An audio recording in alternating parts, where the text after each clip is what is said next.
Assalamualaikum warahmatullahi wabarakatuh.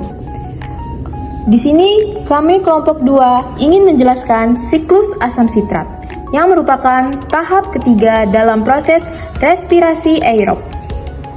Siklus asam sitrat lebih sering disebut dengan siklus Krebs. Alasan disebut siklus Krebs karena sebagai bentuk penghargaan atau apresiasi untuk Hans Krebs, seorang ilmuwan dari Jerman yang merupakan penemu siklus ini. Siklus Krebs terjadi pada metrik mitokondria. Nah, bagaimana prosesnya? Secara singkat, siklus Krebs memiliki 8 tahapan. Pada tahap pertama, yaitu tahap asetil-CoA yang memiliki 2 atom karbon, merupakan hasil dari dekarboksilasi oksidatif, akan mengalami kondensasi bersama dengan senyawa oksaloasetat yang memiliki 4 atom karbon, sehingga antara gugus asetil dan oksaloasetat membentuk ikatan menjadi senyawa berkarbon 6, sehingga disebut sitrat atau asam sitrat. Karena asam sitrat ini merupakan senyawa yang terbentuk pada tahap pertama, siklus ini dikenal sebagai siklus asam sitrat. Pada saat pembentukan asam sitrat ini, CoA akan dilepaskan sehingga sitrat tidak memiliki koenzim A. Enzim yang berperan pada tahap pertama ini adalah sitrat sintase.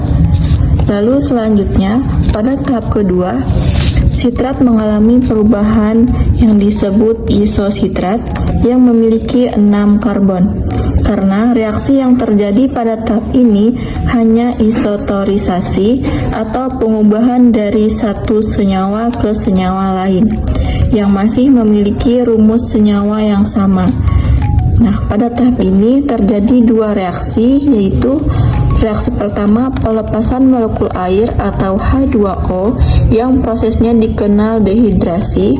Namun pada tahap ini juga terjadi penambahan molekul air yang prosesnya dikenal sebagai hidrasi. Nah, proses pengubahan sitrat menjadi asam sitrat ini dikatalis oleh enzim akontase.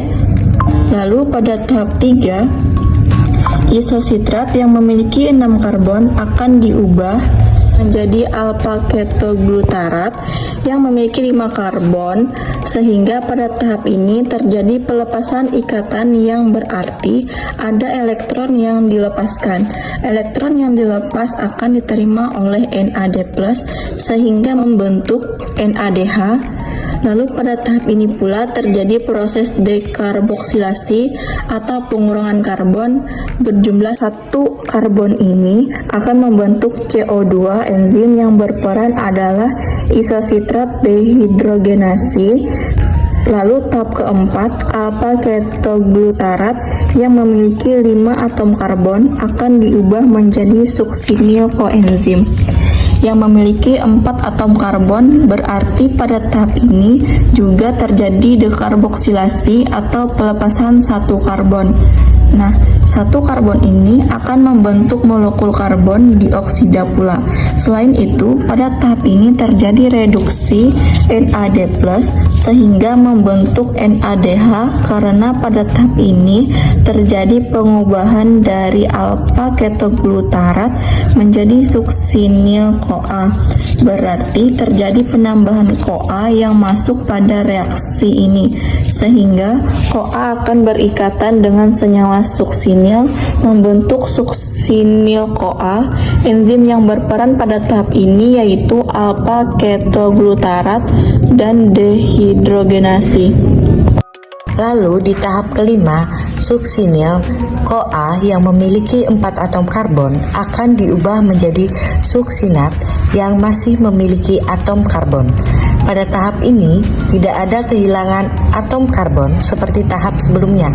Tapi pada tahap ini terdapat beberapa reaksi, yaitu fosfat-in organik atau PI akan berperan dalam tahap ini sebagai pemutus ikatan koenzim A yang terdapat pada suksinil CoA akan dilepaskan dan fosfat inorganik akan berikatan dengan GDP membentuk GTP, namun pada beberapa sel, fosfat yang membentuk GTP akan ditransfer lagi ke ADP sehingga membentuk ATP.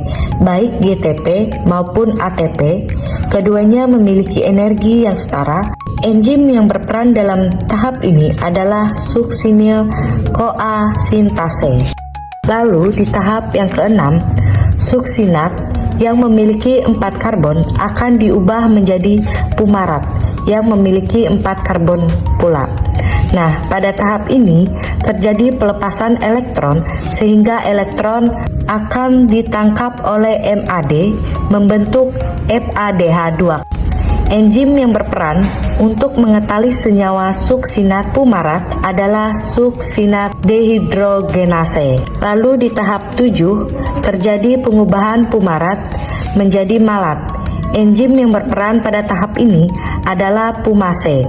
Pada tahap ini terjadi penambahan air atau H2O yang prosesnya dikenal sebagai hidrasi.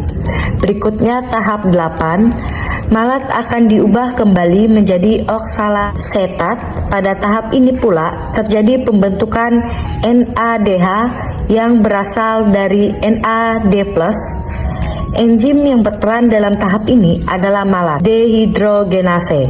Dengan demikian, dalam satu kali siklus menghasilkan 3 NADH, 1 FADH2, dan 1 ATP.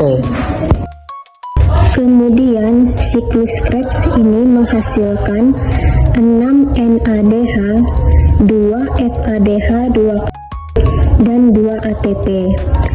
Jadi, kesimpulan dari seluruh materi ini adalah siklus Krebs atau siklus asam sitrat merupakan proses penting dalam respirasi sel yang terjadi di matriks mitokondria.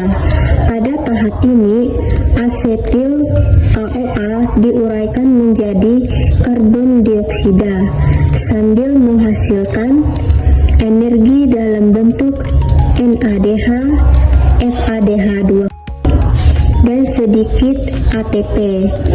Hasil dari siklus ini akan digunakan pada rantai transport elektron untuk menghasilkan lebih banyak ATP. Dengan demikian, siklus Krebs berperan utama dalam menyediakan energi yang dibutuhkan sel untuk berbagai aktivitas hidup. Sekian penjelasan materi siklus Krebs. Terima kasih.